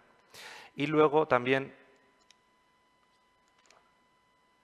el giro del bastidor de propulsión sobre el bastidor principal. Hay varias maneras que tiene de operar en función de que esté cargado o descargado, pero incluso descargado permite además una maniobrabilidad muy grande, porque es capaz de, haciendo un empuje diferencial dentro de los elementos que están del bastidor de propulsión, lograr giros como si se tratara de un vehículo de orugas. Esto al final permite 2 pilares que son eficiencia y eficacia y que además nos van a dar lugar a una operativa muy particular que vamos a proceder a describir a continuación. La operativa es muy intuitiva. Los vehículos se mueven por separado, detectan los puntos de anclaje, cada uno se sitúa en el vértice correspondiente y se enganchan al contenedor. Tras estar asegurado, proceden a hacer un izado coordinado y tras el izado coordinado, los sistemas de propulsión de cada uno de los 4 robots son capaces de realizar giros o traslaciones para llevarlo al punto adecuado en el que se quiera. Luego, para depositar el contenedor, la operación se realiza a la inversa. Para entender lo que significa este salto tecnológico con respecto a la operativa de contenedores, pues se van a comparar 2 operativas. Una de una terminal automatizada, en la que el movimiento de contenedores entre la grúa STS hasta el RTG se realiza con robots AGV o se realiza con enjambres de robot Snails. Como se va a pasar a describir, hay 4 fases fundamentales en el movimiento de los AGVs, donde la primera de ellas es la más dramática, que es la espera. ¿Por qué? Como el vehículo robot AGV no es capaz de izar por sí mismo el contenedor, tiene que esperar a que sea la propia grúa STS o QC, como se le quiera llamar, lo deposite sobre el propio vehículo. De esta manera se produce un peaje y cuando hay un peaje hay una espera. Esta misma espera es después de la salida, ¿verdad?, de esta autopista de peaje que estamos haciendo de manera involuntaria en la propia terminal. Esto significa que llegan a la grúa de almacenamiento y que necesita, a su vez, que sea la grúa la que quita el contenedor del propio robot AGV. Y hasta este momento, este no queda liberado para realizar otra tarea. Se puede coordinar con otro tipo de unidades preexistentes, como ya se ha comentado, pero vuelves a caer en la desautomatización de todo el proceso. La operativa de robots Snails, aunque pueda parecer similar, es bastante diferente. Los enjambres de robots independientes, que se agrupan de 4 en 4, se desplazan de manera independiente hasta los puntos de recogida, pero ya no necesitan esperar a la grúa STS para que ellos puedan realizar su labor. La grúa STS ha podido estar depositando los contenedores en el muelle y cuando haya un número determinado de contenedores se acercan varios enjambres de robots, los recogen y los llevan al punto de destino. Como podemos ver, pueden esperarse. Sergio, ¿Sí? te quedan 5 minutos. Pueden esperarse a que la grúa lo deposite o recoger los que ya estén ahí. Los tránsitos, además, se hacen de manera coordinada y al mismo tiempo, de manera que no se produce una fila, sino que se mueven todos los contenedores al mismo tiempo. Luego, además, la pequeña huella que tiene sobre el muelle, la pequeña huella logística, por el pequeño tamaño del robot, permite que no se estorben los unos a los otros cuando están saliendo o están entrando, por ejemplo, de la parte RTG para dejar los contenedores y vayan al apilado.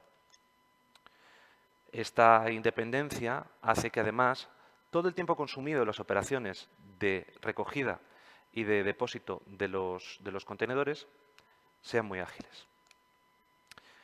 La siguiente pregunta sería, ¿esto es técnicamente posible? Bien, pues para esto se han hecho una serie de evaluaciones que están basadas en 2 ejes.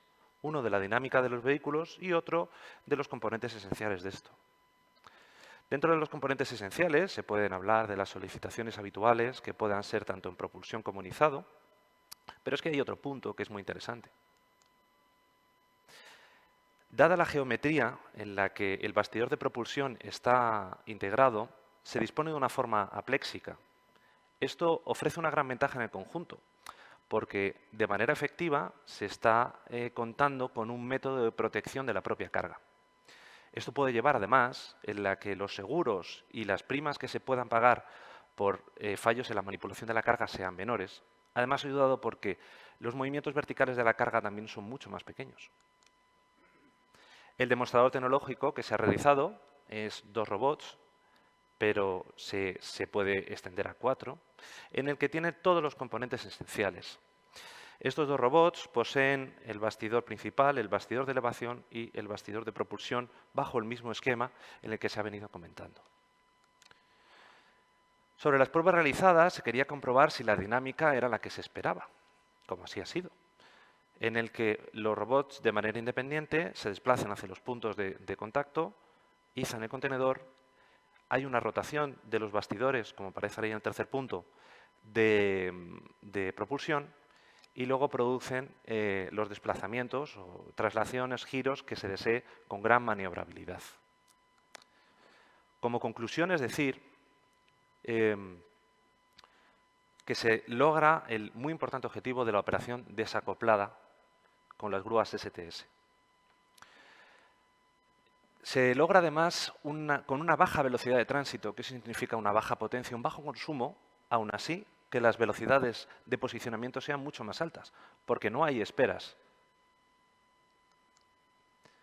Y voy a volver un momento, pero además el reducido peso que tiene produce además intrínsecamente, porque utiliza la propia estructura de contenedor, sea más eficiente y más ecológico. Estamos hablando de que puede haber una diferencia de peso de más de 20 toneladas por cada uno de los viajes. Es un peso que no nos están pagando por transportar y aún así lo estamos moviendo. Así que vamos a intentar deshacernos de ese peso. Comentar que puede operar en terminales de carga sin hacer ningún tipo de operación, ni ningún tipo de optimización adicional, y también en naves industriales, porque además se podría trasladar tanto en camiones como en furgonetas sin que necesitara una gran huella logística para traer este tipo de robots. Luego la dinámica del vehículo se ha comprobado y se siguen además haciendo optimizaciones sobre este supuesto. Y además se pretende que en las siguientes etapas haya sistemas de control, sistemas de visión artificial y sistemas de navegación para que permitan operaciones optimizadas y que incluso haya la posibilidad de optimización a través de algoritmos de inteligencia artificial o de machine learning. Pues eso era todo. Muchas gracias. Muchas gracias, Sergio. Voy a ver si tengo alguna pregunta. Bueno, tengo aquí una sobre si habéis estudiado la posibilidad de fallo por falta de conectividad entre algunos de los robots, dado que en el puerto de contenedores habría muchas unidades realizando transportes. ¿Se ha incluido algún sistema redundante? Eso, a ver, se me ha movido. Es particularmente interesante lo que se está comentando y para eso lo que se hace es, en vez de confiar en que cada uno de los robots tenga que moverse de manera en la que cada uno de ellos tenga que tomar decisiones independientes, lo que se hacen son decisiones agrupadas. De esa manera, en el caso de que falle la comunicación de uno de ellos, se puede detectar y pasar a otro, digamos el liderazgo de ese grupo de 4 pasa a otro de los robots, y este es el que podría hacer todas las operaciones de toma de decisiones o de por ejemplo, como pueden ser irse a cargar, apartarse de un camino determinado o avisar de un fallo. No sé si respondo con esto o si quieren ampliar la pregunta. No, yo creo que sí. Perfectamente. Pues no tengo ninguna pregunta más. Muchísimas gracias, Sergio, por tu exposición. Ha sido interesantísima y además, como ya he dicho antes, creo que nos están escuchando de la Autoridad Portuaria de Cádiz y con la nueva terminal de portacontenedores, pues me imagino que sistemas como este pues pueden ser muy interesantes para este puerto. Bueno, pues ya pasamos a la última ponencia de este bloque, el bloque 2, que versa sobre ideas y estrategias en el diseño innovador de buques turísticos y de cruceros. El autor, que es un referente de nuestra profesión, Jaime Oliver, ingeniero naval, colegiado por supuesto, y voy un poco a contar un poco sus andanzas, ¿no? Jaime comienza su andadura en la naval de Sestao en el 64, donde enseguida le hacen partícipe de la creación y puesta en marcha de una oficina, proyectos navales independiente del astillero. Antes de terminar este periplo de 8 años, su inquietud le lleva a la creación de un astillero en Santurce, en el 70, en el que llega a construir 25 yates de tamaño medio, marca de la casa, Yates Revilo, que es Oliver al revés. Al cabo de otros 8 años, en el 78, el astillero se cierra y la oficina empieza a funcionar de forma independiente bajo la firma Setcom, dando un servicio prioritario de diseño y supervisión de obras de yate a motor, vela e importantes buques, escuela en Astillero Celaya. Ya transcurrido 12 años, en 1990, crea ya su firma personal, Oliver Design, que bueno, pues lleva así funcionando más de 30 años. Y bueno, como a él le gusta decir, pues soy un romántico de la arquitectura naval que desde esa vocación y generosidad comparte su experiencia y abre caminos para continuar y extender una forma de ver y vivir la profesión única, sorprendente y bella. Pues adelante. Bueno, buenos días a todos. Gracias, Jesús. Voy a seguir mi sistema de presentación, que es comentar unas fichas, unas imágenes que he preparado con mucho cariño y que se centran en qué estrategias yo emprendo, domino, para buscar que una idea se convierta en una realidad. Reúno las estrategias bajo la palabra IMACO, el inversor, el mercado, el astillero, concesión y operador. He seleccionado 10 ejemplos que están alrededor de lo que llamo el proyecto completo y que empieza en un boceto y termina viendo el barco navegando. Como todos los sueños no se convierten en realidad, describo en el apartado 4 la gran escalada, cómo algunas cosas quedan en el cajón, otras cosas están en curso y otras cosas pasan a la realidad. Estas 5 estrategias, lo primero que hay que tener cuando se tiene una idea es quién te las compra. Hay que buscar un inversor. Puede ser el armador, puede ser el operador. Si el mercado te va a llenar los barcos. Si los astilleros que buscas para hacer este barco existen o están dispuestos a darte un precio y un plazo adecuado. Muchos barcos míos no van al mar, se quedan en un dique, se quedan en un muelle, pues son hoteles flotantes, parques temáticos, y la mayor dificultad que veo yo en estos proyectos es el papel, la concesión. Luego viene quién va a mover ese barco, quién es el operador. Puedes un arquitecto hacer un hotel, el hotel tienes el inversor, pero alguien lo tiene que operar, una cadena. Pongo en un pentágono las estrategias. Cada proyecto va a tener 5 estrategias, o 3, o 2, o todas en una misma persona. Los ejemplos los he puesto en esta tabla. Está un pasado, que es cuando el barco ya está navegando, o está contratado, o está en construcción. Un presente, que es lo que tengo sobre la mesa todos los días, presionando para que se cumplan todas las partes del IMACO. Y un futuro de proyectos que tienen que esperar. Hay unas interrogaciones, ¿dónde está el dinero? ¿Dónde está el operador? Etcétera. Y hay unas cruces, que es asunto resuelto.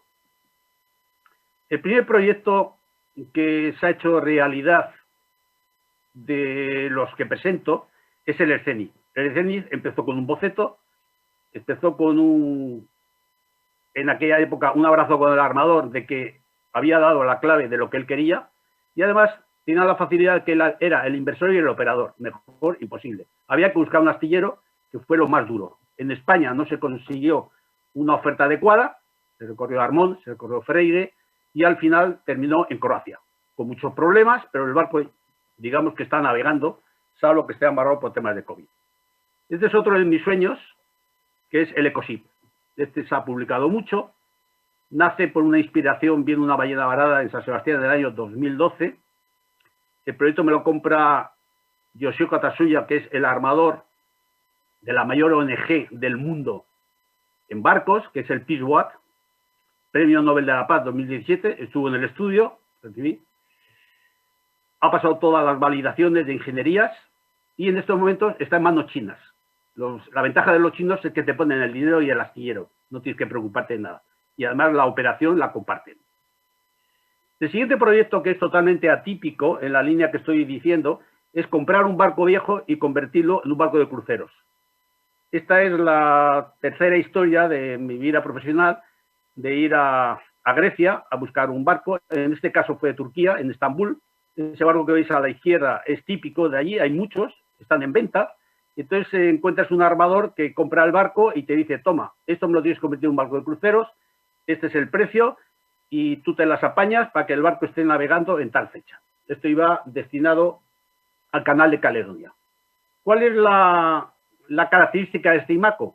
Que el operador falla, que antes de terminar la construcción, el operador cuelga los hábitos, o llámalo como quiera, y dice, yo ya no quiero meterme en negocio, estoy muy delicado, es muy mayor, y dice, te quedas con el barco, lo que te debo no te lo doy, y el barco te las arreglas para venderlo. Bueno, pues puedo decir que en estos momentos está ya en manos de un armador que no se ha comprado el barco. Así que yo aquí había puesto el día que preparé esta charla de que el armador era OD, el barco está a la espera de Vigo, de que venga la compañía y se lo lleve.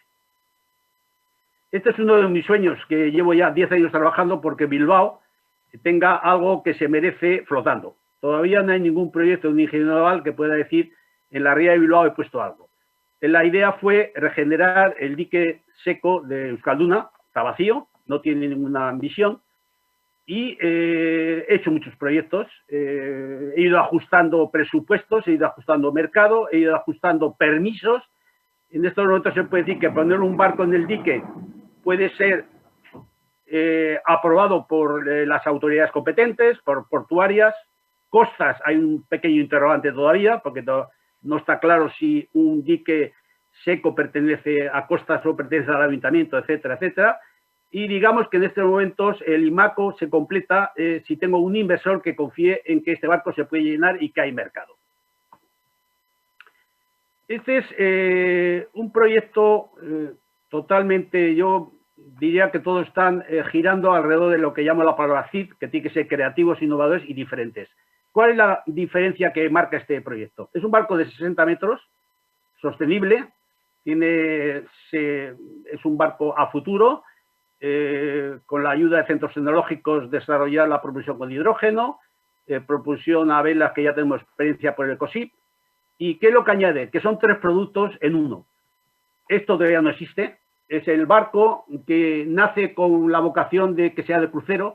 Como el mundo de los cruceros no te garantiza el llenado porque hay mucha competencia, lo transformo en ferry o lo complemento como ferry, de forma que cuando el barco sale de puerto pueda embarcar personas que van de una ciudad a otra.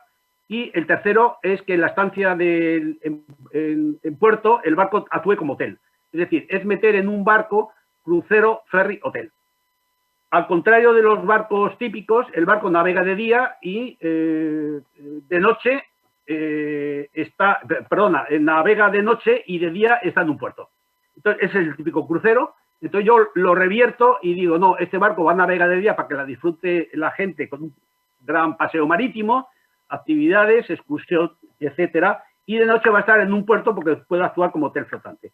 El primer circuito que estoy tratando con las autoridades de Bilbao es que este barco haga la ruta San Sebastián-Santander, es decir, que uniría 3 ciudades con el atractivo de que el puerto de salida sería el museo marítimo de Bilbao y de ahí la gente iría a San Sebastián. Entonces, el Bilbao unido por carretera, unido el día de mañana con el AVE, es el punto de salida para que la gente pueda pasar a San Sebastián o a Santander. Ahí tenéis la ruta. Lunes, martes, viernes está en Bilbao, San Sebastián está jueves y domingo y Santander martes y sábado. Más atractivo es el circuito que creo en el sur, que le llamo el buque del sur. Ahí veis en ese pentágono, las 2 caras de arriba, que Madrid tiene una conexión fantástica, es un caso exclusivo, de que te sitúa en Málaga con el AVE, te sitúa en Sevilla con el AVE en 1 hora, 1 hora y media, y ahí está el barco, que sabes que va a llegar el domingo a Sevilla o el miércoles a Málaga, y tú puedes hacer 3 opciones. Salir para desembarcar, puedes salir de Sevilla con un crucero para desembarcar en Málaga, o puedes hacer el crucero 7 días, Sevilla, Málaga, Sevilla, o simplemente como ferry, irte a Cádiz, en Cádiz embarcar otros para ir hasta Málaga, etcétera. Es decir, que puedes crucero, ferry, y el tercero, que como el barco está de noche en una ciudad, el barco actúa como hotel. Es decir, lo que se garantiza, entre comillas, es el llenado, es decir, el que esté completo. Otra cualidad de este barco es que la venta es por puntos. Un punto, digamos que vale 1 euro, entonces a ti te dan una cadena, pues supongamos que es el operador, un hotelero, y te dice, usted compra 10.000 puntos y cada día que embarque para hacer un crucero, cada hora a bordo del barco pues va a tener, yo no tengo tarifado, tengo un business plan, entonces hay un rate de cuánto vale la excursión marítima de día de 9 horas, cuánto vale el pasar una noche 3, 4, 5 horas en el puerto, en el hotel, o cuánto vale un crucero de 3, 4 días. Es decir, que es un crucero a la medida, un ferry, puedes ir de una ciudad a otra en el barco y puedes también subir a bordo cuando el barco está pernoctando en un puerto. Otro proyecto que he encajado es el que llamo yo el 15-15-15. 150 metros, 150 cabinas y 15.000. ¿Qué es lo que tiene este barco con respecto a otro? Pues que el coeficiente de camas bajas, que es lo que va a dar rentabilidad, lo que va a dar caja al barco, está en función de las TBs. Un barco de 15.000 toneladas con 150 cabinas tiene un rate superior a los del entorno. Eso significa que el precio por cama baja, es inferior. Entonces, hecho los números, 150 metros con 150 cabinas tiene un rate también superior al normal. En definitiva, es un barco que puede ser más rentable que todos los Adventure y todos los Expedition que hay por ahí, con el atractivo de la forma que tiene y la configuración del interior, que no es objeto de esta charla. Tiene mercado y está a la espera. El proyecto no tiene, esto es normal en Estimaco, es decir, yo parto de un boceto, de una idea, no tengo financiación, no tengo todavía astillero, no tengo operador, etcétera. Entonces yo voy trabajando quién me compra esta idea y qué astillero me lo puede hacer. Desgraciadamente, por muy poco, con 150 metros no se atreven los astilleros privados que en España podrían hacer este barco. Digamos que son Armón y Freire. Se ha pasado. Si fuesen 120, 130 podría ser. Podría ser, por supuesto, Barreras, pero Barreras está en unas condiciones que no puede ofertar este barco. Es decir, me he quedado sin astillero. En estos momentos me cuesta preocuparme de quién hay en Europa que podría hacer este barco y digamos que lo dejo a la espera. Jaime, esto es un sueño. Jaime, te quedan ya estoy 5 terminando. minutos. Sí, no te preocupes. Bueno, este es el renacer de un crucero que diseñé en el año 88, he sacado del cajón y lo he actualizado. Esto es lo típico. Le he puesto una noria, le he puesto toboganes, le he puesto velas, un parque temático. Este podría ser destino, pues, el Caribe, etcétera, etcétera. Como ahora con el COVID no nos dejan salir de casa, no nos dejan viajar, están todos los barcos parados, pues está a la espera de presentarlo posiblemente en el próximo Sea Trade de Miami. Clientes puede ser Carnival, etcétera. Y esta es otra versión de un barco, es una alternativa a Disney con un parque temático y ahí podéis ver 3 cubos en el centro, que eso es un espacio destinado a actividades diversas y sería el primer barco del mundo que tiene cabinas que dan al exterior y dan también al interior, al atrio. Yo tengo desarrollado un sistema de eliminar pasillos en los barcos, está de acuerdo con el Sevimar, y la gente desde la cabina tiene acceso a un palco de donde puede ver lo que pasa en esos espacios. Bueno, y ya por último, el buque Espes, que fue creado hace unos 30 años para una cadena sanitaria americana, es un barco que sirve como buque insignia para grandes empresas y un día se me ocurrió que por qué no me lo podía comprar a Amancio Ortega. El recorrido fue muy apasionante. Yo recibí una carta de Amancio Ortega agradeciéndomelo, quedando que se salía de sus dimensiones y es un barco, como veis, es crear y exponer un nuevo modelo de marca, la globalización, un producto cercano al cliente, la imagen, es decir, que en ese barco la compañía que los explota, la compañía que los lleva, tiene sus laboratorios, sus centros de exposición, sus talleres, su universidad, etcétera, etcétera. Clientes próximos puede ser, después de Inditex, Microsoft o Apple. Con Microsoft, pues puedo tener suerte de tener una cercanía con Bill Gates o su equipo y ya veremos. Es el barco muy atractivo y es un producto nuevo en el mercado. Y por último, llamo yo la teoría del semáforo, que la inventé pues casi para concretar en esta charla qué es lo que pasa con estos 10 proyectos IMACO. Y entonces abajo pongo que los sueños inalcanzables quedan a la espera, el semáforo está rojo, espérate. Los amarillos son los que tienen posibilidades y están sobre la mesa y todos los días les doy una vuelta de tuerca. Y los verdes son los que ya están conseguidos que lleguen a ser una realidad.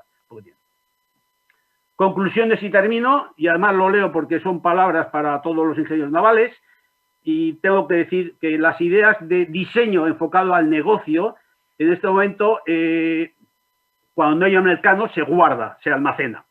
Hay que buscar la diversificación de artefactos, es decir, que tienes que hacer el barco más innovador del mundo de cruceros o más grande, o conformarte con un barco que está en el dique de Bilbao para servir de un parque temático. Y hay que trabajar en todas las direcciones, pero con la convicción de que los sueños se pueden hacer realidad. Para mí esto es apasionante y como profesional me veo totalmente identificado como ingenio. Gracias, ingenieros navales y oceánicos, porque tenemos una carrera apasionante. Nada más. Muchas gracias, Jaime. Tengo un par de preguntas. Una de José María Sánchez Carrión, que me dice, pregúntale a Jaime cómo influirá el COVID-19 no solo en el mercado del crucero, sino en nuevos requerimientos de diseño. Bueno, hay un lema que yo tengo, que es la teoría de la oportunidad. Es decir, hay momentos en que tú tienes capacidad y tiempo para crear nuevas ideas. Hay que estar a la espera. No tener los productos concentrados. Si todos mis barcos fuesen destinados a cruceros, pues en este momento estaría parado. Pero es que estoy ya en temas que tengo aquí en la mesa. Tengo el H2 Ocean, que es un producto tecnológico para crear movilidad en la ría Bilbao.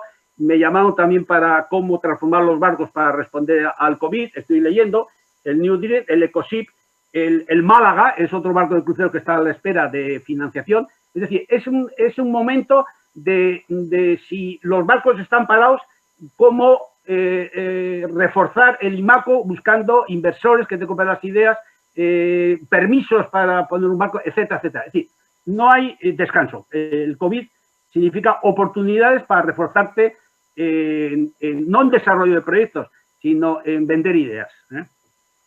Muy bien. La segunda pregunta, esta es mía. En línea con el proyecto del Buque del Sur, sí. ¿No has pensado en la ruta de Sevilla, Cádiz, Huelva y Costa del Algarve? Muy bien. Es muy interesante. Sí, pasa una cosa, que ese barco es una pena, lo iba a presentar en el Congreso de Sevilla que ha habido ahora, creo que fue la Reina, pero yo quería hacer el circuito de Sevilla a Málaga, ida y vuelta en 7 días. Se me salía del esquema, si me distraía y me iba a Málaga, etcétera. Y luego había otra cosa, que en Sevilla había mercado como ferry para la gente que fuese hasta Cádiz en el barco, una excursión marítima. Son todo el día navegando y haciendo pues actividades náuticas en verano, etcétera. Y el hotel me lo iba a llenar Cádiz, no me lo iba a llenar Huelva. Entonces, Huelva me rompía un poquito el business plan. Y sin embargo me encajaba perfectamente el Sevilla, Cádiz, Málaga, ida y vuelta. Y luego estaba el Sevilla, llegas en AVE y llegas a Málaga 3 días de crucero y vuelves. Es decir, me salía mejor el business plan, pero vamos, eso no significa que esta idea no encaje en un circuito más largo. No, yo decía que el Algarve portugués pues es una zona muy turística, muy interesante.